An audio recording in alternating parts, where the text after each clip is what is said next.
Si Senator, magkano ino-offer ni Senator? Ano pa lang, di pa lang, paldo na. May bagong whistleblower. Isang dating tauhan daw ni former Senator Bong Revilla ang Nakaladkad ang pangalan ni Senador Rapi Tulfo tungkol sa issue sa na-interviewing Viva Max artist na umaming pumaldo siya sa isang senador. Kumanta. Ay naku, anak ng kaguwang, wala talagang usok na hindi sumingaw. At hindi lang isang Viva Max artist, aba, dalawa pa. Pag-usapan po natin mamaya kasi nakaladkad ang naturang senador at agad namang kinampihan ng kanyang kapatid na si Mon Tulfo. Kating-kating na yata siya no? Senador Bong Revilla, pinuntarya na po kasama si Senador Marcolita. Anak ng kagwang, meron di umanong whistleblower na lumabas at ikinanta at itinuro si Senador Bong Revilla patungkol po sa mga budget insertion. Anak ng kamuti. Kawawa naman tong si Senator Revilla, former Senator Bong Revilla, na natalo na nga nung nakaraang eleksyon, na traidor pa ngayon ng dati niyang mga sinasamahan. Wala talaga ang Marcos ay traidor. Nasa dugo nila yan. Senador Marcolita rin, binibira na ho ngayon. Grabe, no? Ang tindi po, double time ang mga kalaban ng mga Duterte sa politika. Lahat ng mga kaliyado ay pinapabagsak dahan-dahan na. Para pagdating sa 2028 presidential election, wala nang kakampi ang mga Duterte. Ito pa rin ay political motivated pa rin to. Politically motivated. Like po muna, pa-share, pa-subscribe, at pakipindot po ang inyong notification bell upang lagi po tayong updated sa ating mga video. At suportahan po natin ang Birada Aguila, alas 2 hanggang alas 4 ng hapon sa Birada Aguila YouTube channel. Pag-usapan muna natin si Manong Rapi para masaya. Dulo na natin pag-usapan itong si Senador Marcolita at Senador Bong Revilla. Mukhang yung controversial ngayon, no? Mga kontrobersya ba? Nasa Senado lahat eh. Sino may pakanahon nito? So lumalabas sa mainstream media eh. Tayo naman dumidepensa, no? So yung mga kongresistang mga buhaya kagaya ni Martin Romualdez ang tahimik, no? Sa issue ni Martin Romualdez, wala kang makikita, no? Na mga balita na pinuruhan itong animal na dambuhalang buhaya. Na divert talaga dito sa mga senador. Itong patungkol po sa flood control sa mga ghost projects, anak ng kagwang. Pero pag-usapan po muna natin itong kababalaghan 2025. Matapos na nga lang ang taong 2025, bumabol pa itong si Senador Rapi Tulfo dahil sa isang interview, no, sa Viva Max artist. Di ko kilala yung Viva Max artist na yan, pero i-play ko po yung video. Sana hindi tayo makapiright na nag-interview. Namin niya kasi na mayroong isang senador na pag bumibigay daw ng tip pa lang, paldo na. Paano pa kaya talaga yung totoong bayad, paldong-paldo? Paldo rin naman dito si senador eh. At wala na pong ibang binanggit na mga, may letter abbreviation kasi. Yung mga litra na inilabas niya, talagang wala nang iba kundi huling-huli ho itong si Senador Rapi Tulfo, anak ng kagwang. At meron pang isa dumagdag. Itong isang Viva Max artist, nagpasalamat eh kay Senador Rapi Tulfo. Pagkatapos, magpasalamat, inedit yung post, tinanggal po yung pangalan ni Senador Rapi Tulfo, anak ng kagwang talaga. Buhay talaga na. Bakit po ba napag-usapan natin ito at bakit malaking issue po? Bakit big deal? Na pag yung isang public servant ay nambababae. Alam niyo sila po ay tinaguri ang mga public servant. Public servant is a public trust, no? Pag ikaw nambababae ka tapos may asawa ka, dali ka dyan. Babatuhin ka ng moralidad. Ang resulta, ikaw ay immoral. Tapos, ang masaklapan yan, si Senador Rapi Tulfo, meron siyang programa. Di ba? Tindi ng Tulfo in action! Tulfo in auction. Meron, di ba? Tulfo in action. Tapos, nag-ano pa sila, yung tawagan? Yung mga kabit-kabit ba? Dapat si Senator Rizal Tiveros, dyan din, nagpatulfo rin eh. At saka si Ronald Villamas, kamas-kamas. Kumbaga sila po yung nag-aayos ng mga problema ng mag-asawa. Pero ito, balitaan mo, putangina, kumaka na ng bababae eh. Lalo kang maki-question yan, patunayan ikaw talaga yan, wala namang iba kasi nag-post nga, nabisto. Kasi nga, tangina ngayon, problema ngayon, korupsyon eh. Pinapasahod ka ng taong bayan, tapos mambababae ka. Kahit sabihin mo may pera ka, dali ka pa rin dito. Malaki pa rin ang palaisipan at sira pa rin yung pangalan mo dito. Okay. So, unahin po natin yung video, no? Ilabas po natin. Kunting-kunti, play tapos stop para di tayo makapiright. Kunti lang naman to, mga 2 minuto lang. Ay, wag muna ilabas ko muna yung isang, ito na nga, video nga. Sige, ito. Buplax yung nag-interview din eh. Tol, paggamit ng video mo, tol, para sumayaw ang mga nanonood sa Bisdak Pilipinas. So, alisin muna natin siya. Paliwanag ko muna sa mga hindi pa ho nakakaalam. So ano ba itong Viva Max, no? Mga Viva Max artist. Itong Viva Max, parang ito ay isang tawag yung programa, no? Huwag na natin mamasamain masyado. Tapos yung mga talent nila ay mga 60 star, ayan. Kagaya ng mga kapanahonan, Aramina, no, Maui Tilor. Basta yung mga mga artistang mga sabihin na lang natin mga bold star, no, mga bold star. So ito po yung mga artistang ito. So, ewan ko bakit nagkaroon ng affair itong si Senador Tolpo sa mga babaeng ito. Magaganda rin naman kasi artista. Kaso nga lang, ang kanilang gumagawa sila ng mga rated X na nga yata. Ito, rated X na po, no? Mga 60 na mga pelikula. So, na-interview po yung isang Viva Max artist yan. Narito po. Pakinggan natin, no? Hindi ko kilala yung taong ito eh. Si Senator. Magkano in-offer ni Senator? Ano pa lang. Tipa lang, paldo na. Okay. Si Senador, magkano yung offer? Stop natin kasi baka makapiright ako kundi ba? Si Senador, anong offer ni Senador? Magkano yung offer, no? So, tip pa lang daw, paldo na. So, malaki kasi, natin ako tip, nakakabungol. Okay. Tip pa lang, paldo na. So, magkano naman yung tip? So, ito, pakinggan natin, no? Tip pa lang paldo na. Tipa lang, paldo na. Magkano mag-tip si Senator? Awat ng 250 to 300. Wow! 250 to 300. So, yung nagre-range yung tip ng isang senador, 250, pinakamababa, hanggang 300. 1,000 yan, ha? Anak magkagwang. Paldo nga. Paldo si girl. Girl lalo. Putang numin na yan, no? Kung sa isang buwan ka, jojote ka kay senador, no? Puta no, sarap ng buhay mo dyan. Hinarapan ka pa. 250,000 to 300. Sus ko ginoo. Parang nagtapon lang ng pera yung senador na to, no? Walang pakialam sa pera. Paldo nga, oh. Sige, tuloy natin, oh. 250 to 300. Wala pang nangyayari to. Wala pa po. Ganun ang senador, ano? Grabe, no? Napaka, no? Opo. Napaka-generous pala nila, no? Kasi galing sa tax. Oo nga, no, nga galing sa... Napaka-generous kasi galing sa tax. So, 250,000 to 300, wala pang nangyayari. So, paano ba natin sabihin? Wala pang sexual intercourse. Sa Bisaya, wala hilawas, ano? Hiwalas, ano yun? Ang tawagin sa Bisaya, medyo malalim, eh. Basta wala pang ganun. Wala pang yugyugan. O, yan na lang, anak ng kagwang. Paano pa pag may yugyugan, kalahating milyon? Aw! Anak ng kagwang galing sa tax ng bayan. Ito nga yung sinabi ko sa inyo. Nagiging issue lang ho yan dahil public servant ka, pinapasahuran ka ng bayan ng sahod galing sa tax, eh. Tapos ginaganito, nagtapon ka lang ng pera, tinatapon mo lang. Pero, samantala yung mga nagbabayad sa'yo, isang kahig, isang tuka nga ho, eh. Binabaha, no? Hirap ang buhay, inaanod yung kabahayan, inaanod yung pamumuhay, dahil sa flood control. Pero ikaw, nagpakasarap anak ka ng kamuti ka. Ito yung issue na yan. Sige, tuloy. Yung sa tax, mas lalo si ano. Ay, nako. Okay. Tapos, okay, ito question ko ngayon. Yung mga minention mo sa aking mayor or senator, Yes. nakita mo nag-hearing sa Senado. Nandun ba sila sa listahan na to? Wala siya. Wala. Wala siya.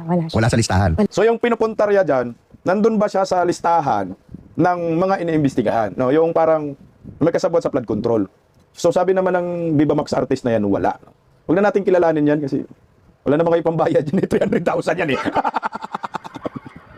Si Sin lang may pambayad yan. So, hindi siya kasama sa iniimbestigahan. So, ngayon, ang tanong dito sunod, siya nag-iimbestiga. Okay, tuloy.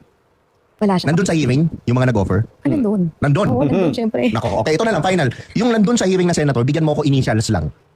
Di ba? Ito na ngayon. So, kuha kayo ng ballpen nyo. So, hindi siya iniimbestigahan, pero nandun sa hearing. Siya yung nag-iimbestiga. Okay, sa Senate Blue Ribbon Committee hearing, yun lang naman yung hearing na na napapanood ng buong bansa, buong Pilipino sa buong mundo, yung Senate Blue Ribbon Committee hearing. So, nandoon kasama sa nag-hearing. Okay, ito na. Ano ba ang pangalan niya? Kasi naglalabas po siya ng mga litera sa first name at sa last name. Putang ina, wala na po kayong ibang dito, takas. Wala nang, hindi na makakatakas dito mga tulponatics. Tuloy, oh. Initials lang. First name, last name. First name, last name. Hala, sobrang dali kasi. Sige lang. Initials. Initials. Gitna na lang. Initials. Okay lang. Ano siya? May Y. Why? May Y sa first name. Sa pangalan, may letter Y. Y, Delilah. Y, tulpok. Okay, sa first name, may letter Y. Sige, mag-isip na kayo. Sige, for the benefit of the doubt, sino ba yung mga pangalan sa senador na may first name na letter Y? Robin, wala. Robin na maisip ko kasi artista ba si Robin? Dami rin chika si Robin that time, di ba? Robin. Chis, wala rin si Chis eh. Yung mga bata-bata lang, banggitin natin. Erwin, wala. Sino pa ba? Wala na akong ibang maisip. Rafi na lang. Rafi. Okay, may waya na Rafi. Okay, tuloy. Tapos ano yung last name? Last name. Hala, Hala, hirap kadiga. nito. Oh. Hindi, Kinakabahan first ako. letter ng first name. O, sige. First letter. First name. R. R. First letter ng first name R. Yung last Y. Rubin. Hindi pwede kasi Ruby. Hindi mo pwede Ruby, no? First letter. Dalawa lang naman yun eh. Rubin at saka Rafi. So, Rafi talaga to. Okay, sa last name. Last name. Hala, wag na. First letter ng last name. First letter ng last. O sige, sige. Wag first letter. Last letter ng last Last name. letter. R letter ang ano, ang first name, di ba? Opo. Last letter ng last name. F na lang. Ha? F. F ang last name. Opo. Yun ang last letter, yung elf. Hindi. Second, pangalawa. Pangalawa. Pangalawang letter ng last name. Opo. Okay. Second to the last na letter ng last name. Ay, nako, Rapi Tulpo.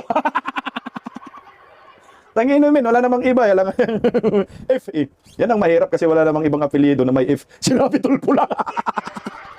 Ano na? Okay na, alam na natin kung sino. Anak ng kagwang din na, nagsalita din siya. Yala, yari ka ni Rafi. Hindi yung ano mo, kalahating mga 250 to 300 na tip mo dyan, wala na yun. Baka bawiin yun.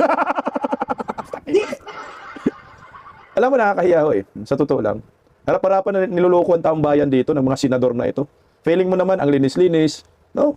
Putangin na, may programa ka pa dyan eh. Programa na nag-aayos sa problema ng isang pamilya, ng mag-asawa, magjuwa. Puro mga kabit-kabit nga programa niya eh. Anak ng kagwang. Diyan sa magaling, pero talagang magaling talaga.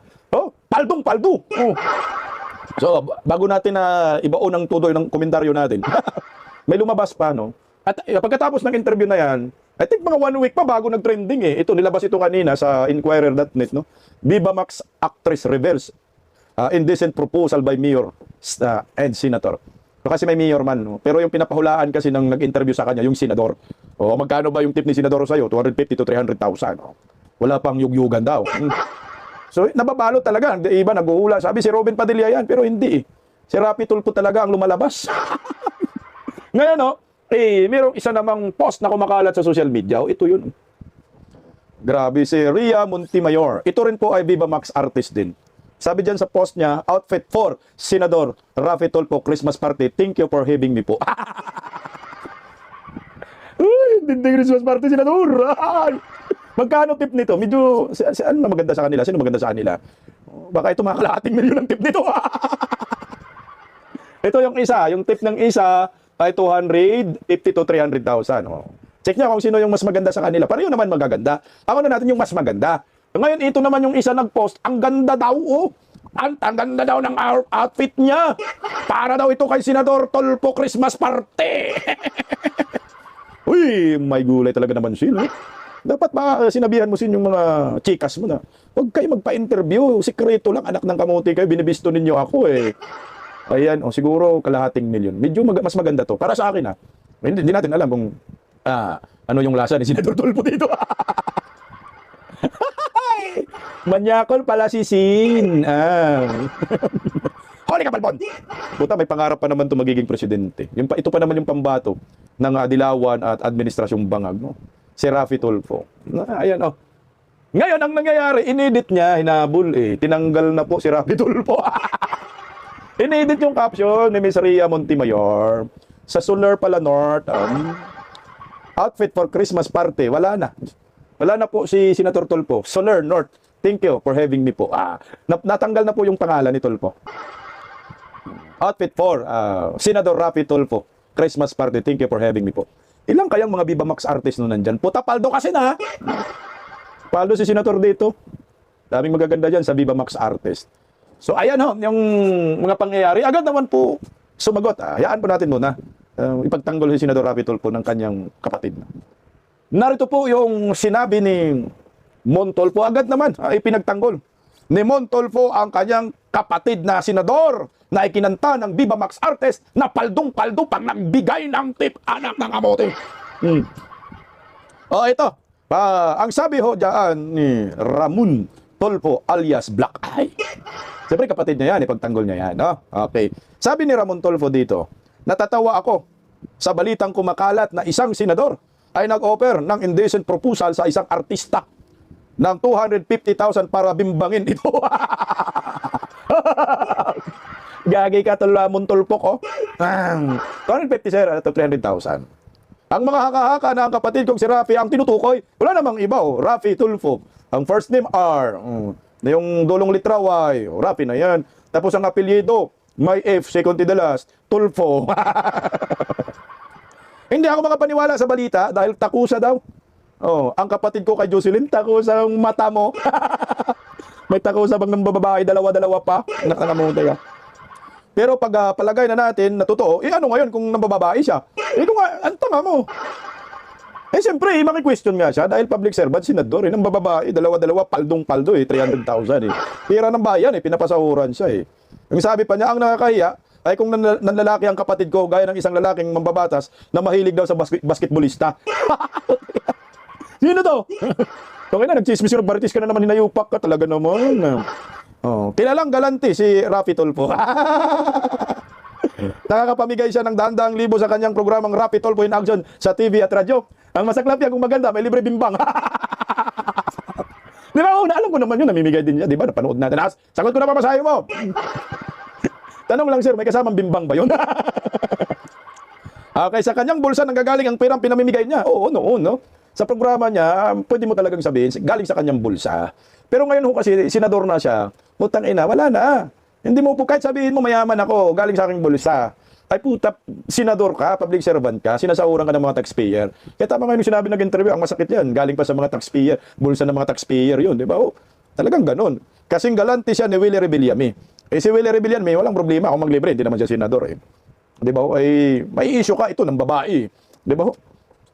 Bago pa man naging senador si Rafi at congresswoman si Jocelyn, ay mayaman na sila mag-asawa. Ano ngayon? Wala ang pakialam. In fact, ang kanilang combined statements of assets, liability, and network ay 1 billion. 1 billion naman talaga nilagay, pero mukhang sobra pa dyan sa 1 billion putol po. Ikumpara ang kanilang sali na 1 billion sa mga sali ng ibang mga politiko na maliit na halaga ang diniklara. Yabang, no? Don't you appreciate their honesty? Honesty? Paano ba nagiging honest? Kung ako pa ang napabalita na nag-offer ng incident proposal, kapanipaniwala pa. Sa edad kong ito ay tumitigas pa rin. Humahanap si Manoy ng masasabong. Anong masasabong? Gago.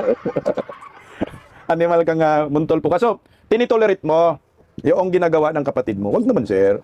Kasi, sir, alam niyo, public servant na si Rafi Tulfo. No? Ako sa akin, mag-iingat kayo, mga senador, sa inyong mga luho, sa inyong mga gimmick. Kasi, nakakahiya po, bilang isang Pilipino na niyuyurakan lang ng mga senador na kagaya ho ninyo. Sinasahura namin kayo para magserbisyo sa bayan. Hindi para mambababae. Inang babae na yan, no, di ba? Ako, hindi ako galit dito sa mga siksi, no? Ako po'y galit kay, kinikriticize ko si Rafi Tulfo sa kanyang ginagawa. Hindi po pwedeng ganun. Huwag mo naman ilantad ang mga hindi mo kaya-aya.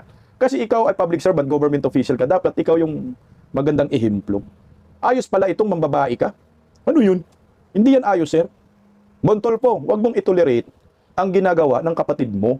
Ito ay maliwanag na immoral ho. Ito may asawa siya Public servant siya. Malay ba namin kung yung binabayad niya diyan sa mga babae na 250 to 300,000. Ano yun? Tatabi lang, ganun nakalaki. Sabi, wala pang yugyugan, hindi pa kasama. Malay ba namin kung saan galing yun? Basta ang nasa isip namin, ikaw ay senador, public servant ka, pira ng bayan yan, hindi ang pira ho ninyo. Winawaldas mo kahit ipagdiinan mo pa na sabihin mo, bilyonaryo ako, may pira ako, anak ng kagwang ka, nagiging senador ka, matik, yung ginagamit mong pira, sinasahod sa'yo, ay pira ng bayan yan. Taxpayer galing. Kaya hindi po katanggap-tanggap ito para sa akin. Lalo na ngayon, panahon ngayon ng Pasko, daming naghihirap ngayon, pero kayo, nagpapasarap kayo. Ito ba yung gusto ninyong mga senador na nakaupo ngayon sa Senado, mga ugaling ito? Tapos ito tolerate pa ng kapatid na si Tulfo. Ano kaya ang statement dito ni Rafi Tulfo na maliwanag napos na yung pangalan niya ng isang Rhea Montimayor. Pinahulaan. Matik ang Rafi Tulfo talaga yung pangalan na yun. Hindi naman na political vlogger yung nag-interview, yun po ay showbiz. Yung taong yun in-interview yata niya yung mga Viva Max artist sa kanyang mga content eh. Kasi kung sasabihin mong political vlogger, pwede mong sabihin, gagaling yan sa mga DDS. Black propaganda yan, pero hindi po black propaganda yan eh. Yan oy honest interview doon sa babaeng iyan, sa artistang iyan, malas mo, sabit ka. Wala na. Wala nang takas dito si Rapi Tulfo, yung pangarap ng mga Tulfonatics, mga bubonistang tanganista ni Bangag na kukunin si Tulfo gawing kandidato sa pagkapangulo. Wala na yan. Hindi na yan, ikis na yan, bagsak na siya dito eh. Sira yung pangalan niya, yung imahe niya na, kala mo, kabait-bait, di ba? Concern siya sa mga mag-asawang nasira ang buhay, mga kabit-kabit na mga isyo. Siya ang taga-ayos ng kabit. Kinakabit niya. Kinakabit. yung nawasak ba na relasyon, binuo niya. Putang ina, malaman-laman mo, ganito palang offer, paldong-paldo. Hayahay si Manoy, sabi ni Tulfo. Anyway, bahala po ang taong bayan, mag-guska dito kay Rafi Tulfo. Kung kayo ay, dan pa rin ba ang respeto ninyo sa naturang senador na nagkaroon ngayon, nakaladkad ang pangalan sa pagiging bababaero. Bababaero daw si Tulfo. Ang question, saan po nanggagaling yung pirang iyon? 250,000 o 300,000, isang babae pa lang yun. Paano pag marami? Lalo na Christmas party daw. Oh! Dali! Ang kakampi ni Risa Hontiveros. Kasi sabi daw, magtatandem daw si Risa Hontiveros at saka si Rafi Tulfo. Tama yan, parehong Makati. Lahat ng boboto, lahat ng mga Makati. Dito tayo sa team. Ano bang ano nila? Rafi Tulfo. Hontiveros. Hontiveros. Ito na, walang maisip na pangalan na ano, tandem nila eh. Honpo. Tulfo. Ano na lang, Ripa na lang, Ripa. Risa at Rafi. Ripa Tulfo. Pangalan pa lang, kombinasyon na, talo na eh. Hindi mo na alam paano ikukunik eh. Hilig kasi sa kabit-kabit na isyo. Eh, nangangabit na rin. Pag-usapan po natin si Senador Bong Revilla. Talagang pinuruhan po yung naturang senador. Ako po'y, hindi naman ako totoong parang nalungkot para sa kanya. Nawa lang kasi nga, Pilipino tayo eh. Alam mo naman, pag meron tayong mga nakitang taong inaapi ng gobyernong ito, siyempre, pag-usapan din po natin. No? Alam natin itong si Senator Bong Revilla, bilib rin po ako sa kanya. No? Itong mga Revilla mismo sa Cavite, dahil hindi po iniwan talaga ang pamilyang Duterte. Alam mo po yung tumatanaw ng utang na loob, nasa dugo ng mga Revilla. Umangaho ako dito sa yung mga anak ni Senator Bong Revilla. Dahil hindi ho talaga trinaydor si Vice President Inday Sara Duterte. Yung mga taga Mindanao, Visayas na mga kongresista, mas trinaydor pa nila ang mga Duterte, lalo na si Adjong, baka ng kamuti ka, Manix, yung mga traidor yung mga Prasco, mga traidor sa mga Duterte. Pero ito yung Revilla family, hindi ko po nakitaan na pagtatraidor sa mga Duterte. Patunay po riyan yung impeachment laban kay Vice President Inday Sara. Yung impeachment, lahat na lang pumirma ng mga kongresista para ma-impeach si Vice President Inday Sara Duterte. Pero yung Revilla family, wala pong pumirma. So hindi po sila nasilaw doon sa 150 million na offer bawat pirma. Binabalyo po nila yung utang na loob. Lakas si MD yan, si Senator Bong Revilla. Magkasama man sila noon Vice President Inday Sara Umalis lang si Inday Sara kasi nga tambaluslos. Ambisyoso masyado. Pero si Bong Revilla natili pa rin sa lakas. At kasama doon sa senatorial lineup ng Marcos admin. Na hindi nga pinalad si Senator Bong Revilla. Pero meron ding mga ibang mga DDS na siya ay sinama na iboto at ikinampanya. Ang mali lang ni Senator Bong Revilla, hindi siya lumipat sa last minute. Hindi niya ginaya si Villar at si Amy Marcos. Dapat yung huli, lumipat ka na. Or yung una pa lang, lumipat ka na sa lineup ni Tatay Digong. Di sana nanalo ka. So ngayon, natalo na nga, trinaydor pa ng mga alipuris ni Bongbong Marcos. Parehong Bong Revilla, Bongbong Marcos, anak ng gamit. Yung isang Bong kasi dalawa, Bungit. Pinilit po itong pangalan ni Senador Bong Revilla kinaladkad papunta sa flood control. Na ngayon nga Billionaire News Channel, naglabas po sila ng balita. Ngayon lang breaking news tayo lagi dito Lahat ng balita natin sariwa. Kagaya sa katabi ni Senador Rapi Tulfo, sariwang-sariwa. Sariwa po yung balita natin dito na di umano mayroong isang whistleblower na kinanta itong si Senator Bong Revilla. Putang ina, magkano kaya ang offer dito? Ang masaklap dito, yung whistleblower na nabanggit dito ay malapit sa pamilyang Revilla. Nagpa-offer ito. No, nagpabayad. Nak ng kagwang. Pakinggan natin yung balitang ito, narito May bagong whistleblower. Isang dating tauhan daw ni former Senator Bong Revilla ang lumapit sa Bilyonaryo News Channel para idiin ang pagkakasangkot ng kanyang dating boss sa flood control corruption scandal. Ang detalye sa unang bahagi ng exclusive agenda report ni Hannah T. Tinakarga lang sa VIP car namin pero alam namin pera yun. Hindi kami pwedeng magbukas noon. Pag dinadala siya ng kontraktor, pag dinadala siya ng pera ni Yusek Bernardo, Pinatotohanan ng dating tauhan ni former Senator Bong Revilla ang kaugnayan nito kay dating DPWH Undersecretary Roberto Bernardo. Lumapit si alias J sa Billionaire News Channel para isiwalat ang mga kaalaman niya tungkol sa dating senador. Si Bernardo ang nagdetalye ng di umano'y pagtanggap ni Revilla ng kickback sa humigit kumulang 1.5 billion worth of projects in total. Siya ay ninong sa isa sa mga anak ni Revilla habang ninong din ng dating senador sa dalawang mga anak ni Bernardo. Isa sa mga encounter umano ni alias J kay Bernardo ay sa Manila Yacht Club. mayroon din sa Manila Yacht Club. Sumakay kami sa yate, nandoon si Yusek Bernardo with I don't know ma'am, alam ko is contractor or may-ari ng yate. May mga listahan ding hawak si alias J ng di umano'y mga proyekto ng senador noong 2020 na para raw sa mga kakilala nitong politiko. Sa kanya yan, mga priority project niyan, may mayor, may congressman, may governor, hanggang nakarating siya sa Mindanao. Aabutan daw ni Revilla ng kung tawagin niya ay tulong kapag mataas ang ranggo ng senador sa distritong iyon. 2019 nang tumakbo si Revilla sa pagkasenador. Halimbawa, mayor ka ng isang bayan, hindi ka ng tulong, 20 million. Bago ka rirelisan, titingnan mo na sa record. O bago niya nirelisan, tingnan niyo muna kung pangilan ako. Nang tanungin ng BNC kung bakit siya may hawak nito, sagot ni alias J, isa raw ito sa mga dokumentong iniwan ng dating senador sa isang sasakyan. Hindi sinabi ko, dahil baka sa akin hanapin, dahil ako on time, ako on duty during that time. Isa si alias J sa mga Putangin na, hindi ako naniwala dyan. Na yung dokumento na iwan doon sa yate ba yun? Putangin na, tanga naman si Senator Bong Revilla. Kung iiwan yung mga ganyang dokumento, inilalaglag lang niya yung sarili niya. Putang, hindi ako naniniwala. Ito ay gawa-gawa kong kwento ho ito. Para sa akin, para ikukunik na naman sa mga Duterte. Kasi pansinin mo Senator Bong Revilla, naging senador yan sa panahon ni former President Duterte, di ba ho? So ito, kinukunik pa rin Duterte pa rin ang puno dulo nito. senior aide ni Revilla na dekada na umanong pinagkatiwalaan ng kanilang pamilya. Ang mga dokumentong ipinresenta niya sa amin, isinumite na raw niya sa Office of the Ombudsman para masilip ang mga ito. Ay, boy, Umalis sa poder ng mga Revilla si alias J noong 2024. Napagdesisyonan daw niyang lumantad sa amin para patunayan umanong totoo ang mga aligasyon laban sa senador. Nang pumutok ang flood control scandal nitong Hulyo, pagsapit ng Agosto, lumapit daw sa kanya ang isang taga-Revilla camp na hindi niya muna pinangalanan at nag-alok ng 2 milyon. Sabi niya pare, 2M lang, para ka na nag-abroad, pwede na yan makapag-start ka sa probinsya. May conversation ako nung tao, may screenshot ako nasa cellphone ko. Sinusubukan namin kumuha ng komento mula sa mga Revilla pero sa huling monitoring, wala pa silang sagot sa amin. Si Revilla ang isa sa mga pangalang inirekomenda sa Ombudsman na makasuhan ng plunder. Dati na rin siyang nakulong dahil sa pork barrel scam noong 2013. Nananatiling bukas ang BNC sa panig ng Revilla family. Putangin na, ito politically motivated pa rin ito para sa akin. Okay kasi nakapag-atataka, bakit si Bong Revilla yung pinuruhan nila? Binigay na daw doon sa Ombudsman. Naiwan lang daw yung dokumento.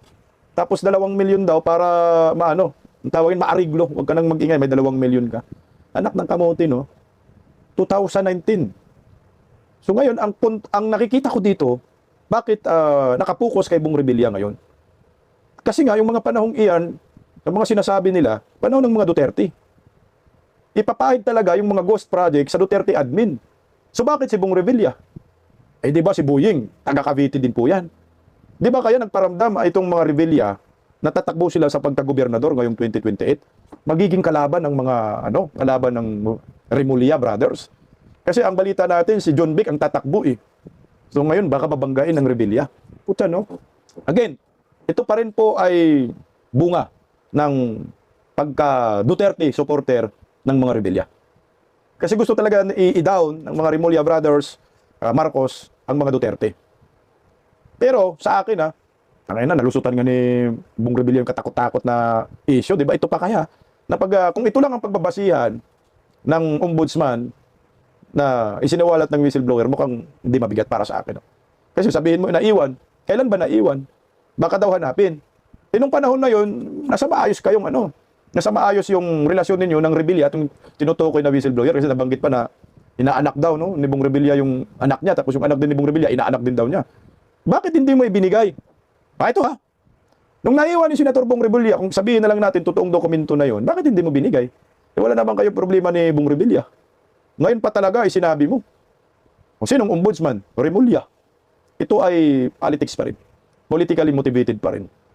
Dinahandahan talaga yung mga kaalyado ng mga Duterte kasi nga, pag tinignan mo ang Cavite, isa sa pinakamaraming butante sa Pilipinas. Pangalawa yata yung Cavite region. So ngayon, pagdating ng election 2028, baka gusto nilang pahinain yung mga Duterte dyan sa Cavite. At ang tangi lang magbibigay ng maraming boto na politiko sa mga Duterte ay rebelya.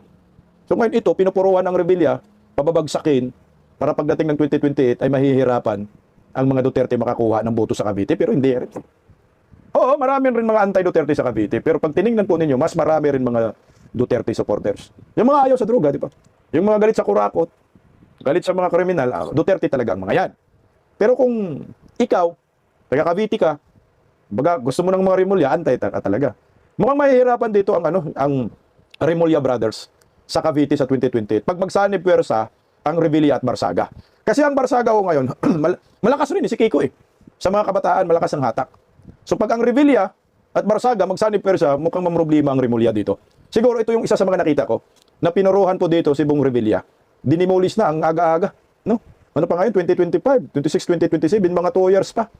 Bago mag-eleksyon, magte 3 years. Binira na agad ang mga rebelya. Wala nang iba. Kundi, ang utak nito, Rimulya, Marcos pa rin mga kalaban ng mga Duterte. Kagaya po ngayon kay Senador Marcolita, ito pa rin. Politically motivated pa rin. Oh. Kagaya Senador Marcolita, ngayon, bumulaga na naman ngayon yung issue. Di ba kinasuhan po siya? Perjury yata yung kaso sa kanya. Ako naniniwala pa rin ako, demolition job pa rin ito against sa Marcolita in connection sa pagiging Duterte supporter pa rin ni Marcolita. Yan, ito pa rin ang nakikita ko. Politically motivated, gusto pa rin pahinain ng mga kalaban ng mga Duterte, yung mga galamay. Kasi nga, hindi naman na nila kinaya si Inday Sara, antindi na po ng gastos nila paninira. Nakatayo pa rin, baka ang isip nila, dito kayo tayo sa mga ugat-ugat, no? Sa mga galamay, birahin na natin sila. O ito ang nangyayari ngayon, pakinggan po natin. Ito po yung nagsampay ng kaso kay Senador Marcolita.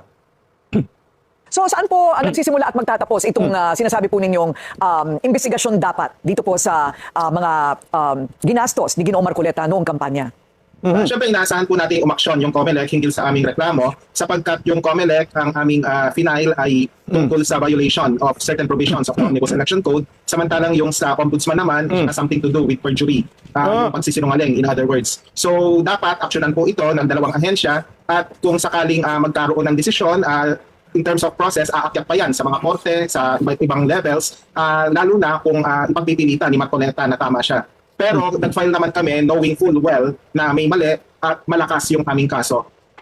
Pag sinabi po ninyong mali, what Stop muna tayo. Dalawa pa lang ahensya yung sinampahan nila ng reklamo laban kay Senador Marcolita. COMELEC at Ombudsman. Puta, antindi no? Antindi ng script nila. Sabi ko nga sa'yo, itong si Boyeng makapangyarihan eh. Si Boyeng Ombudsman may hawak ng kaso kay Revilla. Si Boyeng Ombudsman may hawak ng kaso dito kay Marcolita. Lahat na lang eh. Ito na pala yung tinatawag na Oplan Horus. Talagang plano na nila ito. exactly do you mean?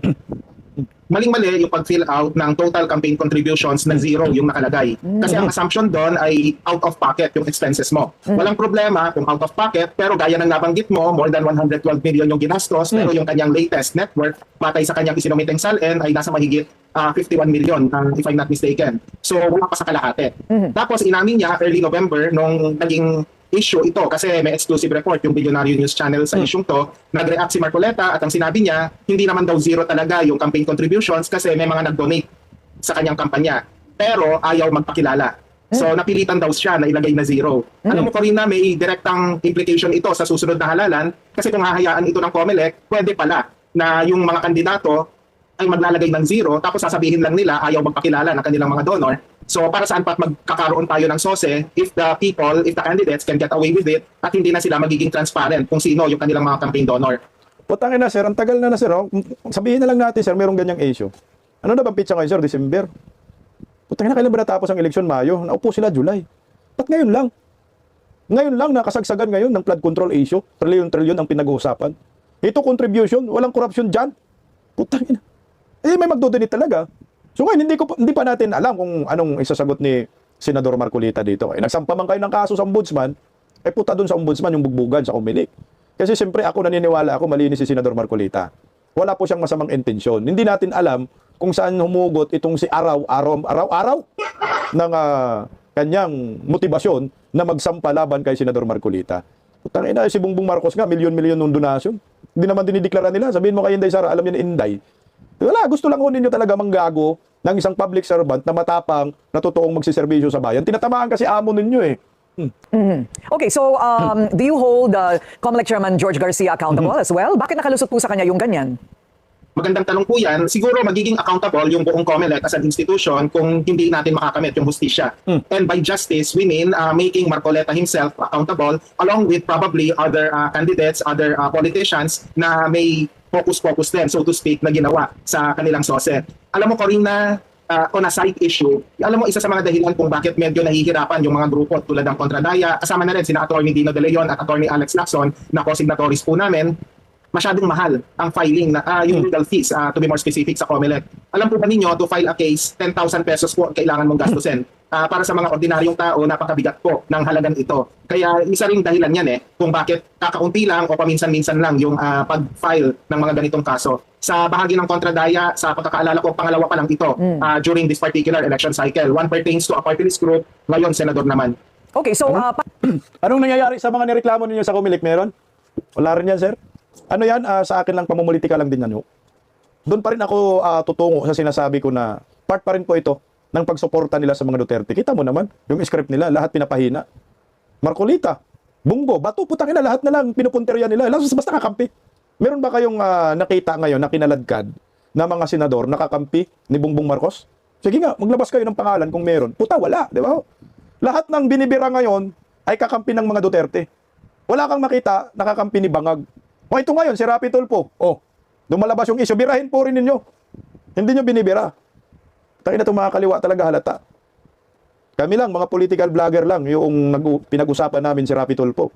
Kasi nga, ang direksyon na Malacanang ay doon lamang sa mga kakampi ng mga Duterte. Yun ang demolition job. Kagaya ngayon ni Senator Bato, anak ng kagwang. Buying lahat ang kanilang nagtitimon ngayon. Again, ako hindi ko masyadong may paliwanag yung detalye ng mga isiniwal na kaso di umano labang kay Senador Marcolita kasi hindi man ako abogado. Hintayin natin ang sagot ni Senador Marcolita. Pero itong mga kasong ito, perjury, putang ina. Wala yan. Si Chis Escudero, di ba? Pinasuhan sa COMELEC dahil daw sa flood control na donasyon. Ano nangyayari? Wala rin naman Tapos ngayon ito, kinaladkad si Senador Marcolita, COMELEC at saka yung ombudsman, malabong may mangyayari yan. Pero hindi rin pwedeng magpagkampante si Senador Marcolita kasi yung ombudsman, si Boying Rimulya. Kasi nga, inilagay nga ho dyan si Boying Rimulya sa ombudsman para sa mga kakampi ng mga Duterte at pahinain. Yun po ang nakikita ko dito. Ngayon po, ako sa akin kung sakali matuloy po itong kaso na ito at ididiretso sa Sandigan Bayan kaysa ombudsman man, puta na paghahalataan po kayo talaga na ang gusto ninyo, itong si Senador Marcolita ay masira ang imahe dito. Tingnan mo Bakit nagkaaligaga na ngayon ang mga kalaban ng mga Duterte? Ano na bang pizza? 2026 na. Mag-2027 na. Dito na po magkukurong. Dito na po gagawa. Next year gagawa ng koalisyon ang mga Duterte kung sino yung magiging posible nilang kakampi para sa election 2028. 2027 kasi filing na. So next year quorum na. So talunan na po yan. Meron ng mga political butterfly, junkies ng koalisyon.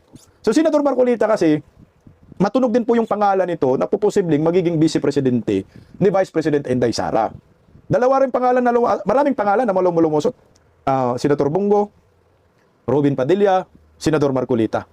So itong tatlo yung nakikita ko na posibleng magiging vice presidente ni Vice President Inday Sara sa 2028 presidential election.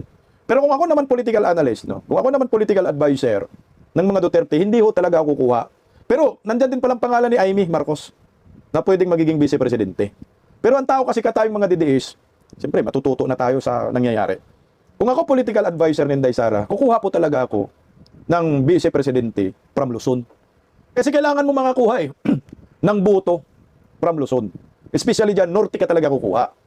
So, tatlo yung posible na magdala kay Vice President Inday Sara sa norte. So, pagpipilian natin ikukunik natin lang dito itong pinag-usapan natin. Senador Amy Marcos, Robin Padilla, at Marcolita, ito yung mga taga-norte.